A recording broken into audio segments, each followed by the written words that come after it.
Los Angeles کے مین Chinese theatre میں نئی film Rise of the Planet of Apes کا پریمیئر منعقد ہوا، جس میں بڑی تعداد میں اداکاروں نے شرکت کی۔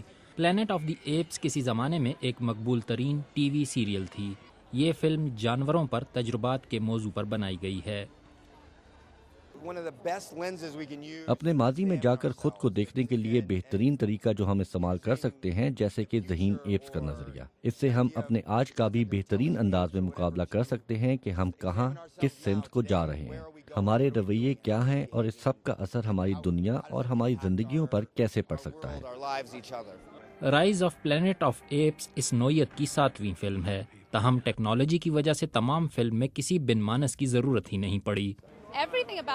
اس فلم کی ہر بات ہی خاص ہے، جیسے کہ CGI ٹیکنالوجی کا استعمال۔ اس کام کے لیے بہت زیادہ رابطوں اور کوریوگرافی کی ضرورت پڑی۔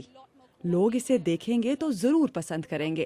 یہ سب اتنا اصل لگتا ہے کہ ایسا یقین کرنا بھی مشکل ہے کہ اس میں اصل بن مانس نے کام نہیں کیا۔